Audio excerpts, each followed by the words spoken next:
Shalom. Kurang semangat shalomnya. Shalom. Selamat malam.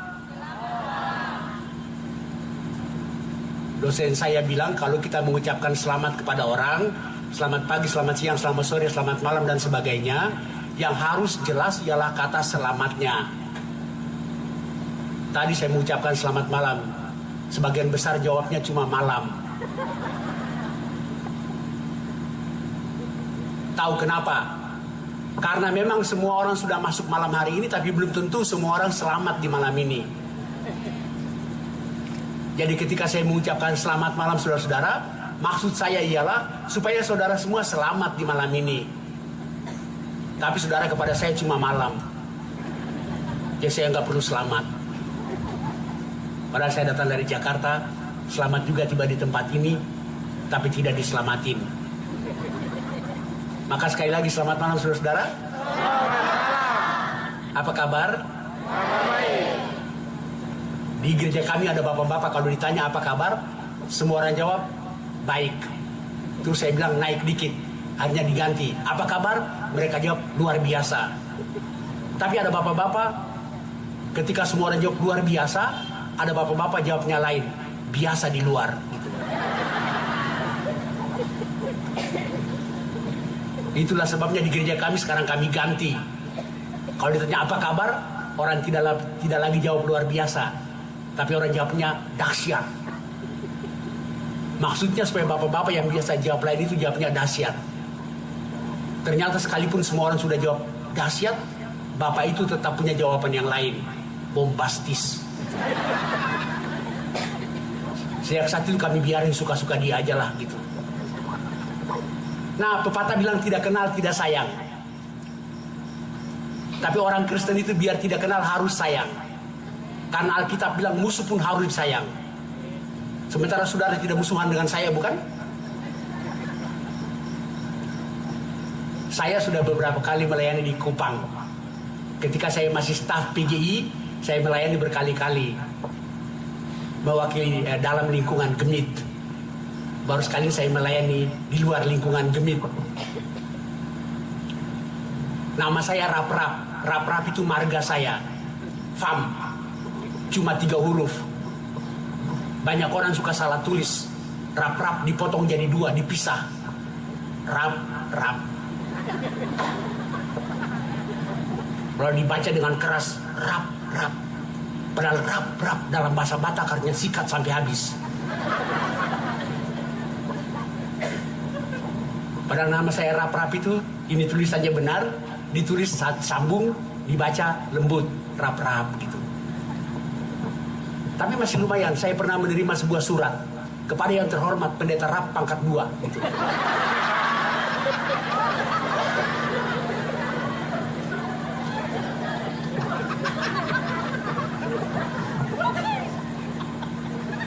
Saya kembalikan saja itu surat, saya bilang ini rumus kimia apa kan gitu. Nama kecil saya LZ.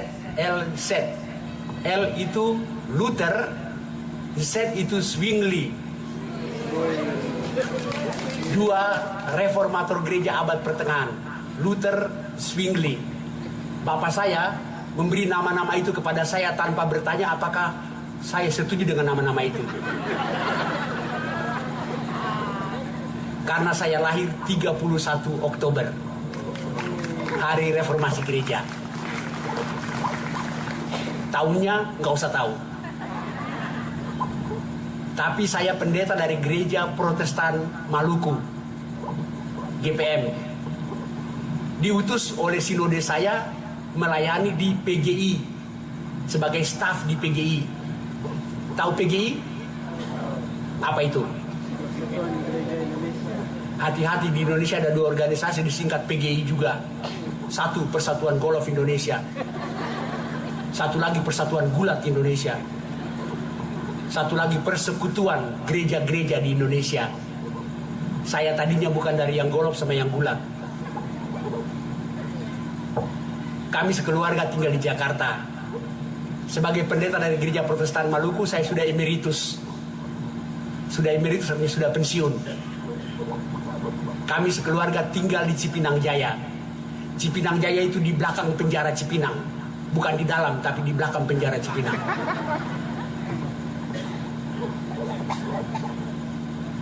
Nah, kita bilang malam ini kebaktian penyegaran iman. Saya mau nanya dulu, apa sih kebaktian penyegaran iman itu? Kalau ini namanya kebaktian penyegaran iman, berarti malam ini saja kebaktian seperti ini baru iman saudara segar, iya enggak? Jadi hanya kebaktian seperti iman saudara segar. Hari Minggu segar enggak? Sebenarnya yang menyegarkan itu adalah firman Allah dan Roh Kudus. Ketika firman Allah diberitakan, Roh Kudus bekerja, Anda segar. Karena itu kebaktian hari Minggu juga penyegaran iman. Di mana ada firman Allah diberitakan dan Roh Kudus bekerja, sehingga firman Allah itu operasional, Anda segar.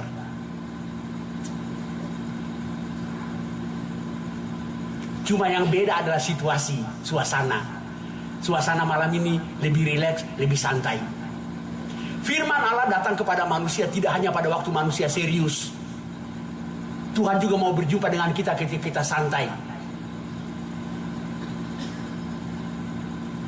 Saya tidak tahu di GKIN ini ya. Tapi yang saya tahu di gereja-gereja Protestan itu terutama ya, kebaktiannya itu kadang-kadang ya tenang, menghanyutkan. Ngerti nggak ngerti, mengangguk. Saya kalau berkhotbah, saya selalu memperhatikan caranya umat mengangguk. Dan seumur-umur jadi pendeta, saya hanya menemukan 2 macam anggukan. Kalau saya berkhotbah di mimbar, saya cuma melihat 2 macam anggukan. Anggukan pertama turun naik sama mantapnya, itu semangat saya bertambah. Anggukan kedua itu turunnya pelan-pelan, naiknya kaget itu.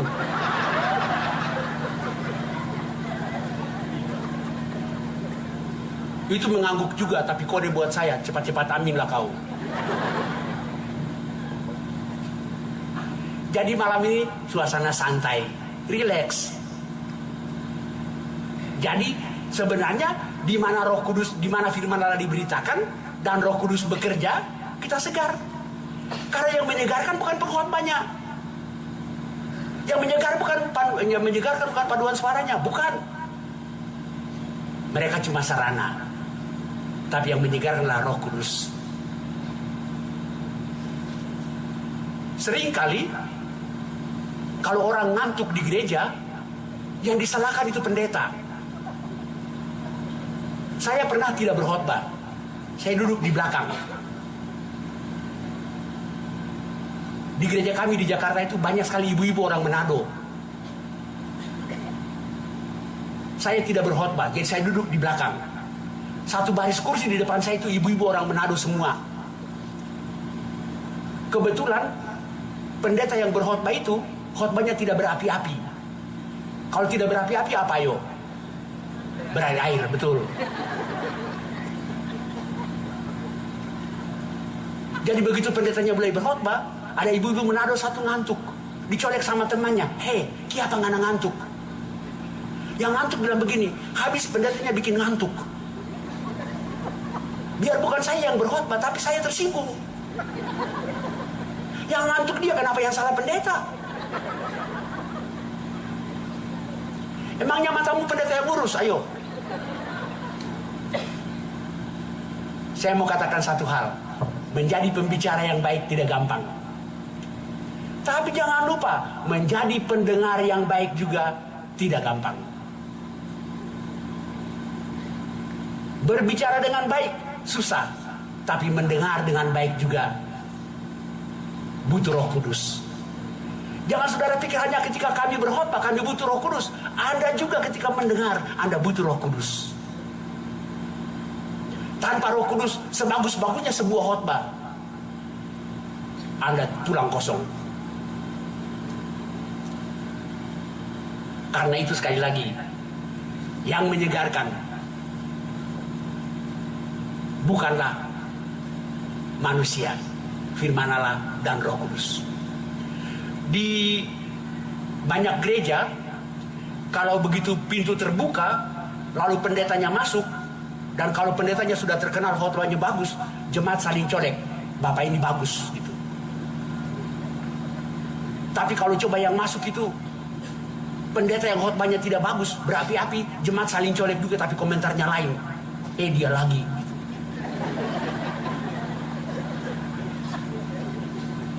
Yang dicolek bilang, nggak ada yang lain lagi kali gitu. Menurut saya itu komentar yang salah. Ingat, tidak semua hamba Tuhan punya talenta untuk berbicara dengan cara yang komunikatif. Harusnya ketika hamba Tuhan itu masuk dan Anda pernah dengar dia berkhotbah, khotbahnya mungkin tidak berapi-api, Anda mesti berdoa, Tuhan tolong saya oleh Roh Kudus supaya saya mendengar dengan lebih baik lagi. Bukan dia lagi.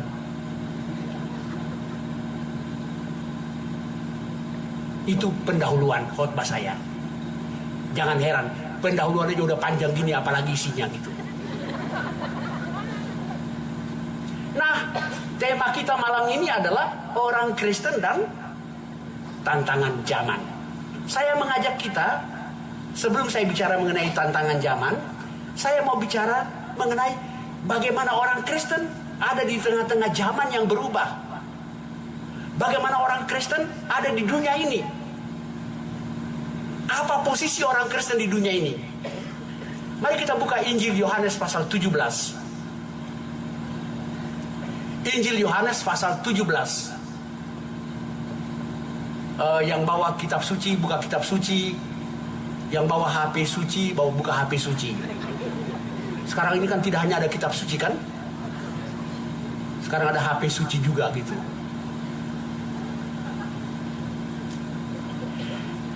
Yohanes 17 ayat 14 sampai dengan ayat yang ke-19. Yohanes 17 ayat 14 sampai 19. Yohanes 17 ini adalah doa Tuhan Yesus kepada murid-muridnya sebelum dia ditangkap, diadili, disalibkan, mati, bangkit, naik ke surga. Jadi Yohanes 17 ini adalah doa perpisahan Tuhan Yesus dengan murid-muridnya. Dalam Yohanes 17 ini Tuhan Yesus mendoakan murid-muridnya yang sebentar lagi dia tinggalkan di dalam dunia ini. Mari kita simak beberapa bagian dari doa Tuhan Yesus itu. Ayat 14 sampai 19. Aku telah memberikan firman-Mu kepada mereka, dan dunia membenci mereka, karena mereka bukan dari dunia, sama seperti aku bukan dari dunia. Aku tidak meminta supaya Engkau mengambil mereka dari dunia, tetapi supaya Engkau melindungi mereka daripada yang jahat. Mereka bukan dari dunia, sama seperti aku bukan dari dunia. Kuduskanlah mereka dalam kebenaran. Firman-Mu adalah kebenaran. Sama seperti Engkau telah mengutus aku ke dalam dunia, demikian pula aku telah mengutus mereka ke dalam dunia.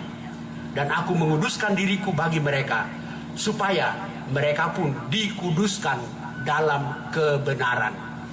Menurut doa Tuhan Yesus ini, murid-murid itu ada di dunia, tapi bukan dari dunia.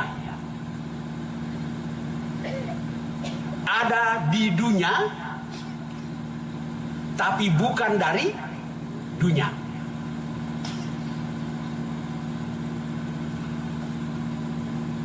Kalau bahasa kerennya itu in the world but not of the world. Pakai bahasa Inggris biar berbobot sedikit khotbah ini gitu. Waktu saya baru jadi pendeta, senior saya kasih nasihat begini, paragraf kalau khotbah selip-selipin bahasa asing. Saya tanya kenapa? Dia bilang kalau khotbah ada bahasa asing itu tanda bahwa khotbah itu berbobot. Makin banyak bahasa asing sehingga makin tidak dimengerti, makin berbobot khotbah itu gitu.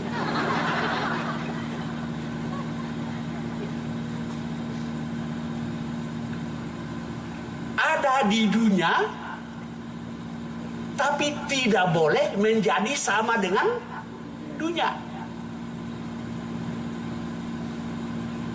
Orang Kristen ada di dunia, dan dunia ini berkembang mengikuti zaman kan? Dan zaman berubah dengan pesat.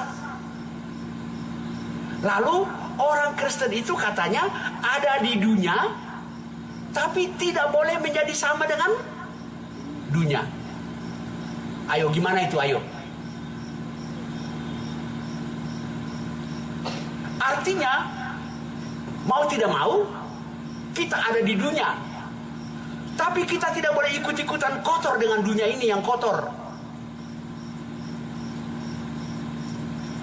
Saya rasa semua orang di Kupang ini tahu ikan di air laut yang asin, kan? Tahu nggak ikan di air laut yang asin? Tahu nggak?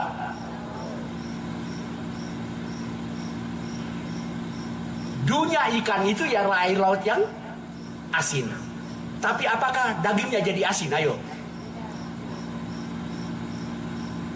Ikan itu hidupnya di air laut yang asin. Dia mandi di situ kalau memang ikan mandi, kan? Dia makan di situ, tidur di situ, pacaran di situ, kawin di situ. Tapi apakah dagingnya jadi asin? Tidak. Gitu juga. Orang Kristen itu mau tidak mau bergaul dengan orang jahat. Tapi dia tidak boleh ikut-ikutan jadi jahat. Orang Kristen mau tidak mau bergaul dengan tukang gosip. Tapi dia tidak boleh ikut-ikutan jadi tukang gosip.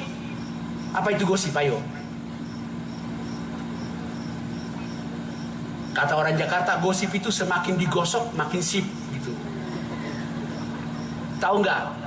Tukang gosip itu punya password. Tukang gosip itu punya password, ada 2. Passwordnya pertama bunyinya begini. Udah dengar belum?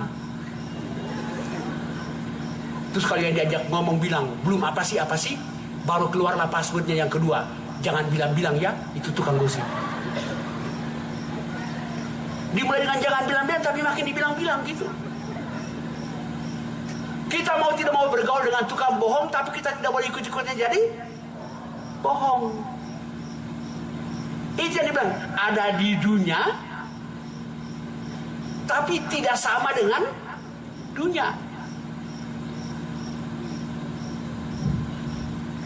Mau tidak mau, kita harus ada di dunia. Ikan itu hidup hanya bisa di air laut, kan?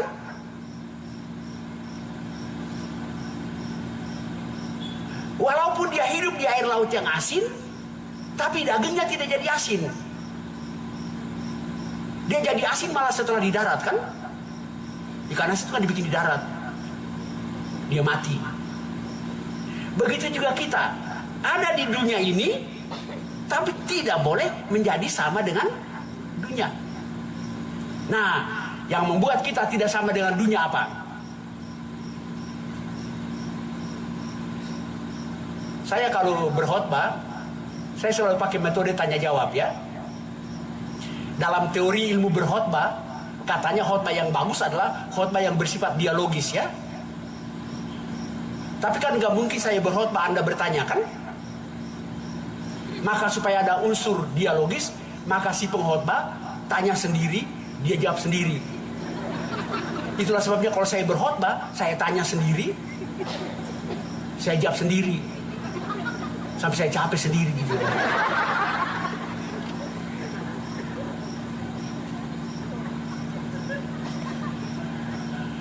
Supaya kita tidak menjadi sama dengan dunia ini, apa yang membuat kita beda dari dunia?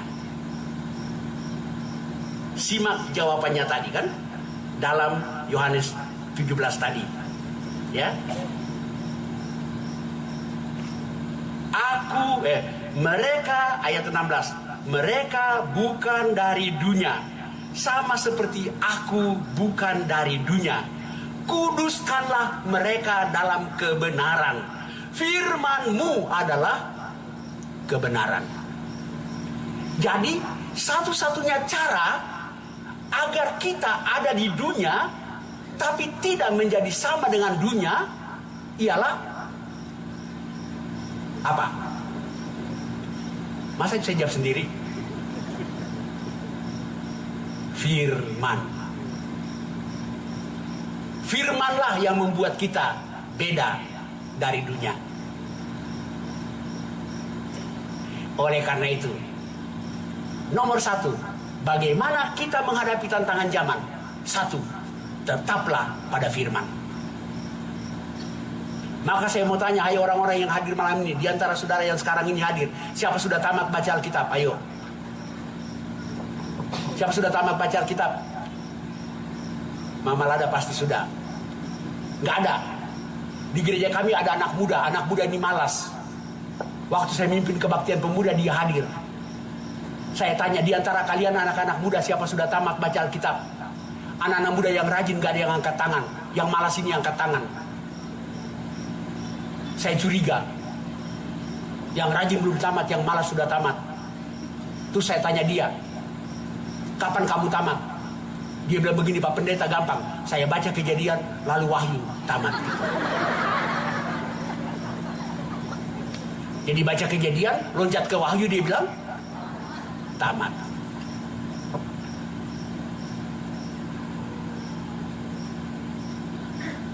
Saya pernah mewakili PGI hadir di sidang raya Dewan Gereja Sedunia di Jenewa. Dalam sidang raya Dewan Gereja Sedunia itulah Dewan Gereja Cina diterima menjadi anggota Dewan Gereja Sedunia.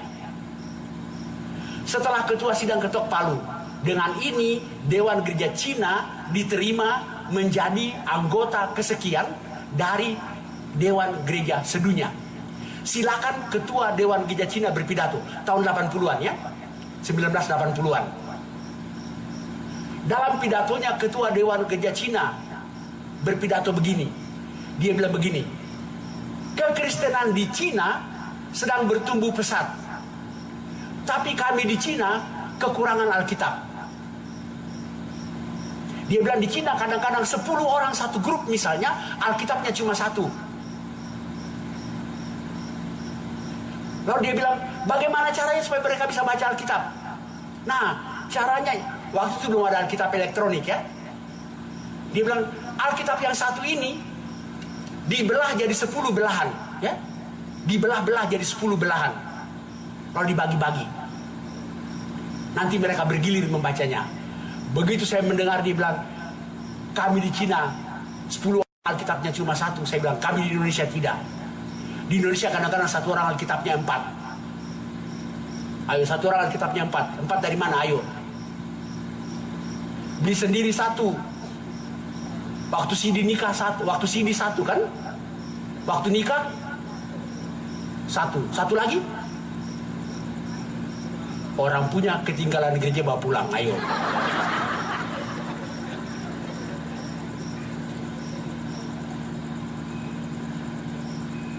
Baca enggak? Padahal firman Tuhan.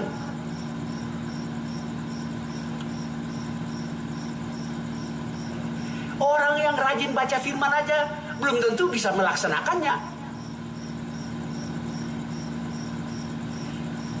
Rabi-rabi Yahudi punya peribahasa, ya, rabi-rabi Yahudi punya peribahasa, punya kalimat-kalimat bijaksana.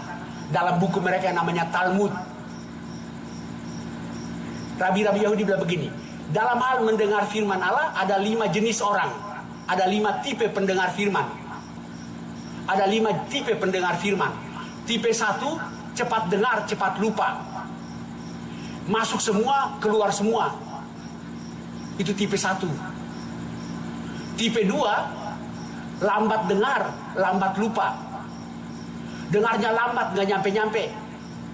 Pendeta Amin dia masih di awal. Akhirnya dia pulang cuma dengan 10 atau 20% dari khotbah itu. Tapi dia simpan. Setahun 2 tahun lagi baru dia lupa. Tipe 3, itulah yang paling sial.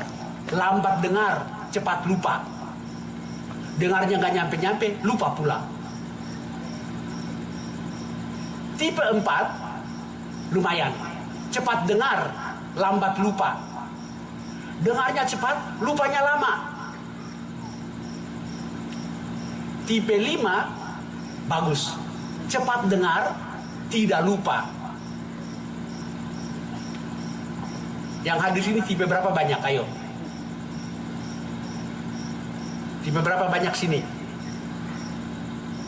Gak ada ya? Saya pernah melayani di sebuah kantor. Saya khotbah mengenai 5 tipe pendengar firman. Habis khotbah salaman di pintu. Ada ibu-ibu bilang begini, Pak Pendeta, boleh nggak tambah 1 tipe lagi? Dalam hati saya, buku yang saya baca cuma segitu. Tapi oke deh Bu, jadi tipe 6 itu apa Bu? Dia bilang begini, 1 cepat dengar cepat lupa, 2 lambat dengar lambat lupa, 3 lambat dengar cepat lupa, 4 cepat dengar lambat lupa, 5 cepat dengar tidak lupa, 6 tidak dengar tidak lupa gitu.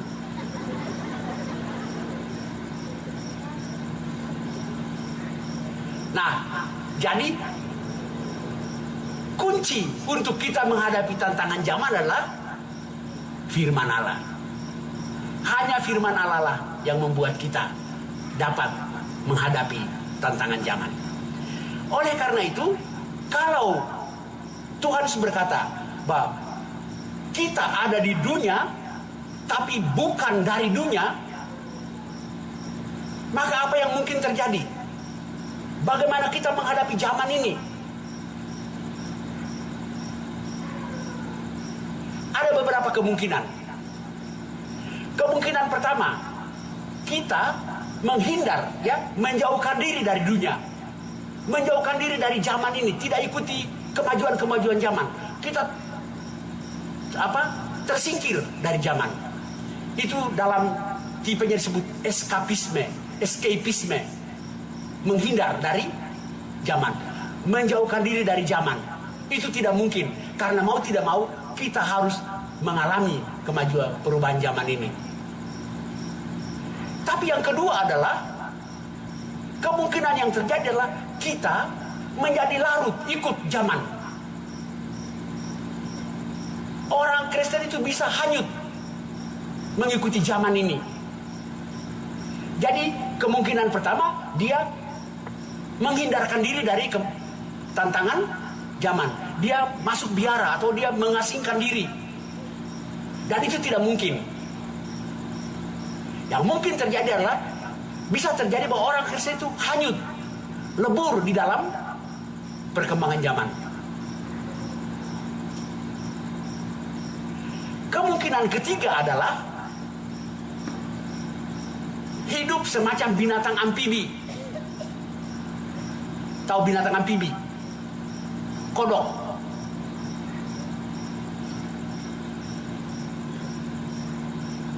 Di gereja alim, di dunia lalim.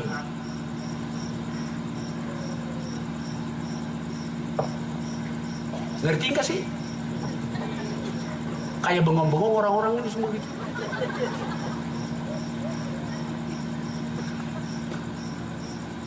Kemungkinan ketiga adalah kita hidup dalam dualisme, ya. Di gereja rohani, di dunia rohana, kan gitu. Itu kemungkinan ketiga yang terjadi. Tapi Tuhan Yesus bilang apa? Yang harus terjadi adalah kita ada di sana, tapi tidak boleh menjadi sama. Kita ada di tengah-tengah zaman ini, tapi kita tidak boleh hanyut oleh zaman itu.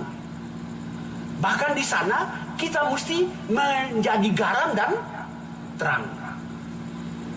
Menjadi garam dan terang. Nah, kalau kita bicara tentang tantangan zaman, saya bukan ahli sosiologi dan seperti buku-buku yang saudara baca, Alvin Toffler yang bicara mengenai perkembangan zaman yang pesat, yang luar biasa. Tapi saya mau mengutip apa yang dikatakan PGI tentang tantangan zaman ini. PGI menyebutkan begini, ada 4 ilah besar masa kini. Ada 4 ilah masa besar masa kini yang merupakan tantangan bagi iman kita. Ada 4 ilah besar. Tahu ilah? Ilah itu apa? Ayo, ilah. Ya, saya jawab sendiri aja pertanyaan saya. Ilah ialah sesuatu yang kepadanya kita menggantungkan hidup kita, ya, itu ilah. Ilah adalah sesuatu yang kepadanya kita menggantungkan hidup kita, itu ilah kita. PGI mengatakan bahwa pada zaman ini, tantangan terbesar zaman ini adalah bahwa ada 4 ilah masa kini. Ilah pertama, kata PGI adalah materialisme. Materialisme. Orang menjadikan materi,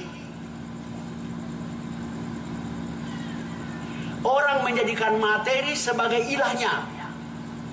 Apa saja ukurannya materi. Dalam masyarakat kita, semua orang menjadikan materi sebagai ilah. Itu tantangan terbesar buat kita masa kini. Materialisme. Materi. Dan jangan heran, materi itu merajalela di mana-mana. Bukan saja di dunia bisnis, bukan saja di dunia politik, bisa juga dalam kehidupan bergereja pun materi menjadi ilah di sana.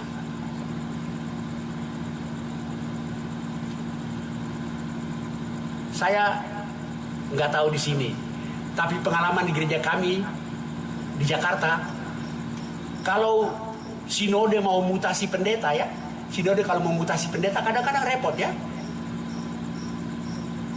Kalau pendeta dimutasi dari jemaat basah, mutasi ke jemaat kering, itu soal banyak alasan loh.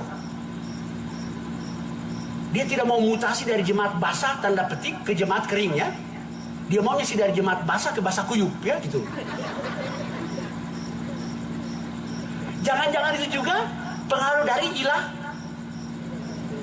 materialisme, kan? Waspadalah terhadap ilah materialisme ini. Ilah kedua, kata PGI adalah hedonisme. Hedonisme. Hedon. Hedon itu bahasa Yunani, artinya enak.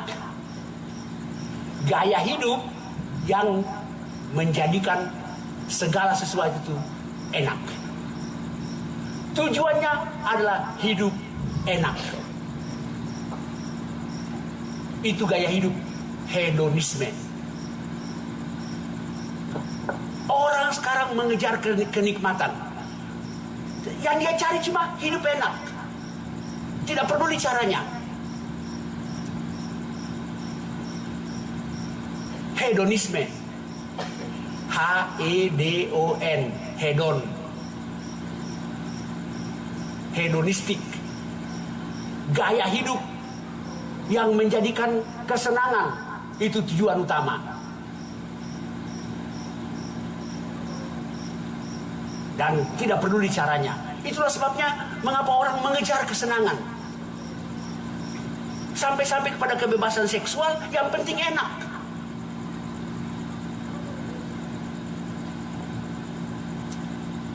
Ilah kedua adalah ilah hedonisme. Dan ilah hedonisme ini tahu gak? Sangat dipicu, sangat dipacu oleh apa yang kita sebut teknologi. Teknologi sekarang ini membuat semuanya serba enak, ya kan?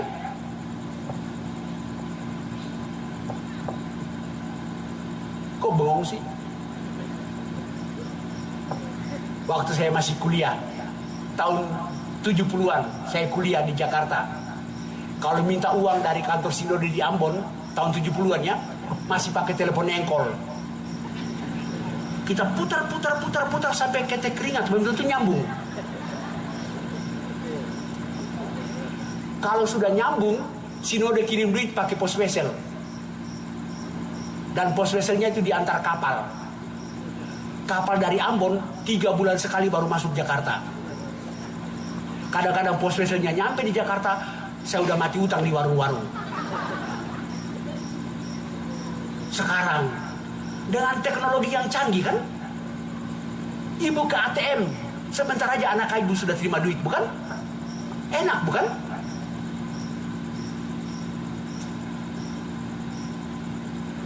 Dulu ibu giling cabai pakai cobek kan? Sampai kadang-kadang keringat campur itu cabai.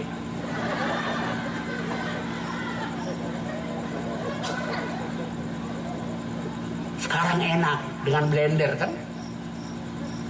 Enak. Belum lagi kita bicara mengenai teknologi komunikasi yang makin hari makin canggih. Dan itu menggoda kita untuk menjadikan kesenangan hidup menjadi ilah kita.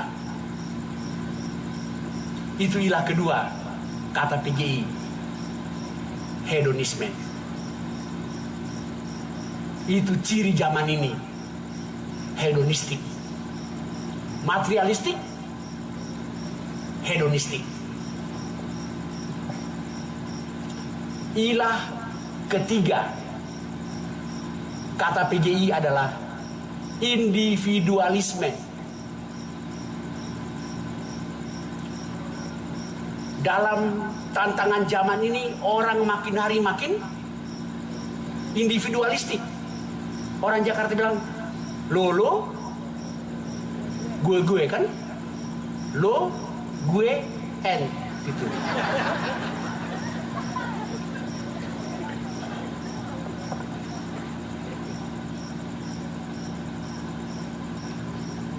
Orang makin individualistik. Pendeta Eka Dharma Putra almarhum bilang begini,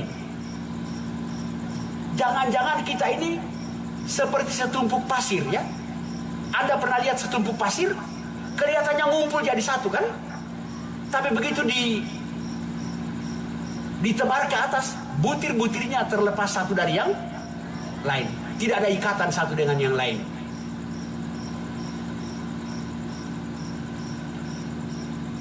Individualistik. Dan individualisme ini juga, saudara tahu, makin dipicu oleh teknologi. Saya pernah diajak makan oleh jemaat, makan-makan di sebuah restoran. Sementara kami makan, kami ngobrol, di meja sebelah sini ada satu keluarga juga makan sama-sama. Tapi apa yang terjadi? Mereka sibuk masing-masing. Si bokap itu, tahu bokap kan? Si bapak itu gadget, HP. Mama, HP. Anak kecil juga, HP. Jadi akhirnya mereka kelihatannya sama-sama, duduk sama-sama satu meja, ya. Tapi tidak ada komunikasi sama sekali. Itu yang disebut ilah individualisme. Dan itu sangat menantang sekarang.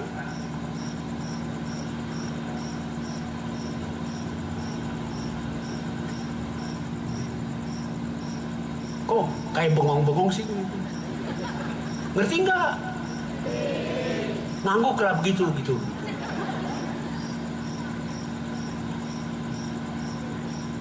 Jadi ilah zaman ini atau tantangan besar zaman ini adalah secara gerejawi, secara rohani, satu adalah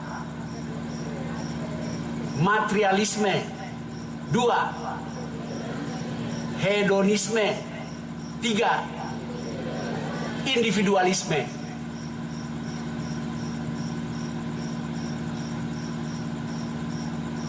Dan yang keempat, gabungan dari semua itu adalah sekularisme. Maaf, saya pakai istilah yang tinggi-tinggi ya.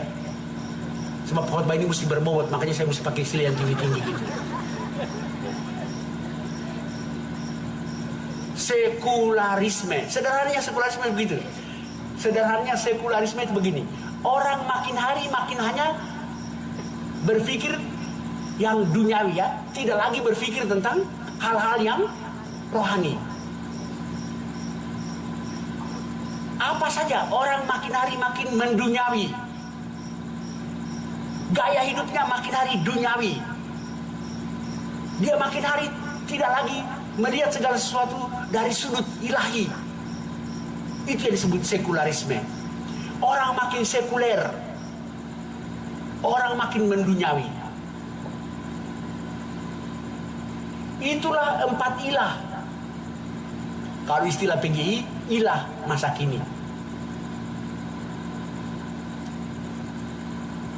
Sekarang saya tanya, empatilah ini ada di Kupang nggak? Ada nggak? Ada. Sekarang saya tanya, walaupun saya jawab sendiri. Materi itu dosa nggak? Materi itu dosa nggak? Tidak, betul. Materi bukan dosa. Tapi ketika Anda menjadikan materi ilah Anda, kan? Disitulah dosanya. Hidup enak itu dosa nggak? Enggak, betul. Materi bukan dosa, kan? Tapi ingat, firman Allah bilang apa? Manusia hidup bukan dari roti saja. Artinya manusia tidak hidup dari materi saja. Kedua, hidup enak itu dosa enggak? Tidak. Tapi yang penting adalah hidup enak. Caranya gimana? Ayo. Kalau Alkitab bilang apa? Keringat dulu baru makan, kan? Kalau mau enak, keringat dulu. Kan kutub manusia kan begitu. Keringat dulu baru makan. Zaman sekarang orang tidak mau keringat dulu baru makan. Maunya keringat waktu makan.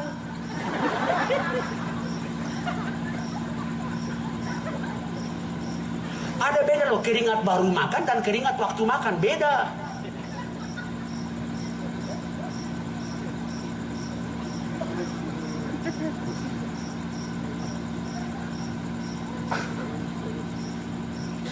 Mementingkan diri sendiri itu dosa enggak? Enggak. Hukum kasih bilang apa? Kasihilah sesamamu manusia seperti dirimu sendiri. Jadi mengasihi diri juga enggak salah.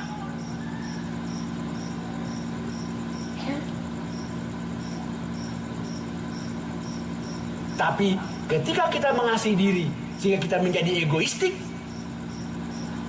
disitulah dosanya. Dunia ini ciptaan Tuhan bukan? Ciptaan Tuhan. Berarti dunia ini juga kita mesti kasihi.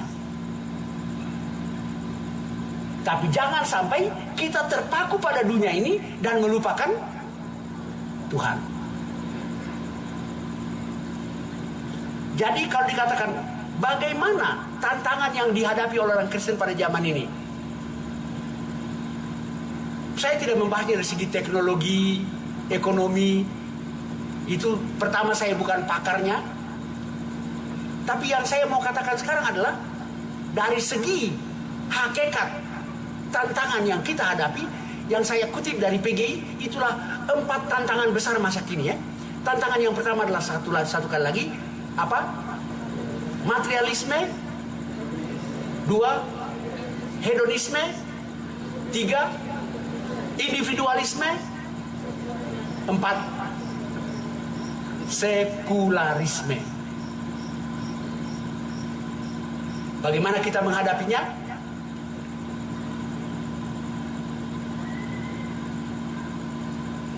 Bagaimana kita ada di tengah-tengah tantangan zaman itu? Datanglah besok. Jadi besok baru dijawab. Malam ini sudah selesai gitu.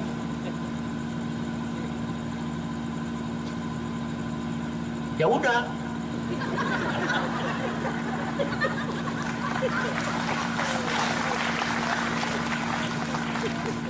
Jadi malam ini kita dihadapkan untuk mengingat bahwa ada tantangan besar yang kita hadapi sekarang. Materialisme,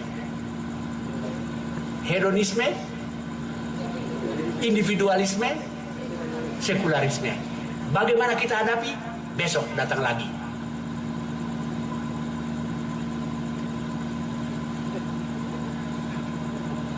Udah selesai gitu.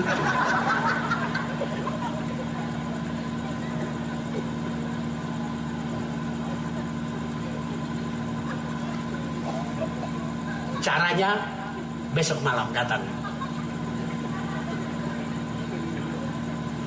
Jadi saya mau resume, saya mau mengikhtisarkan apa yang saya katakan dari tadi sampai sekarang, sampai mulut saya udah berbusa gitu. Yang pertama, kita ada di dunia, tapi tidak boleh menjadi sama dengan dunia. Kita juga tidak bisa tidak ada di dunia, kan harus ada di dunia. Kita tidak bisa tidak ada di dunia, tapi kita juga tidak boleh menjadi sama dengan dunia. Nah, supaya kita tidak sama dengan dunia, walaupun ada di dunia, yang membuat kita adalah firman Allah. Dengan firman Allah itulah kita menghadapi zaman sekarang ini. Dan zaman sekarang ini yang berkembang dengan pesat. Kalau Alvin Toffler mengatakan future shock, ya, itu apa? Shock masa depan. Shock zaman yang berubah. Ya. Tapi PGI mengatakan dari perkembangan zaman itu 4 hal tadi yang sangat menantang kita sekarang. Sekali lagi, 1, materialisme, 2, hedonisme, 3, individualisme, 4, sekularisme. Jadi kalau khotbah ini kepanjangan, lupakanlah variabel-variabelnya. Ingat saja isme itu kan. Ada berapa isme? Materialisme, hedonisme, individualisme, sekularisme. Besok kita hadapi 4 ilah ini. Kita hadapi besok untuk bagaimana menyikapinya dalam hidup kita.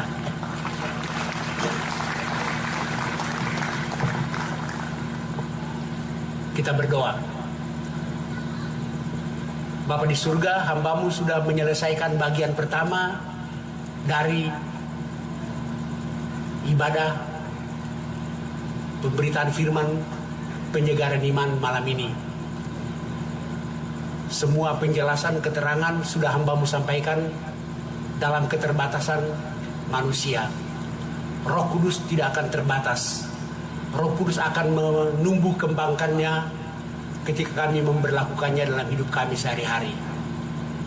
Kami berdoa agar besok malam juga firman Tuhan ini makin hari makin menolong kami untuk bagaimana kami menghadapi tantangan zaman ini. Karena itu kami berdoa, ya Tuhan, bimbinglah kami semua, lindungilah kami semua, antar kami lagi besok malam datang ke sini, sehingga kami boleh sungguh-sungguh menghayati lagi perjumpaan dengan Tuhan dan diberkati dengan firman Tuhan. Dalam nama Tuhan Yesus kami berdoa. Amin.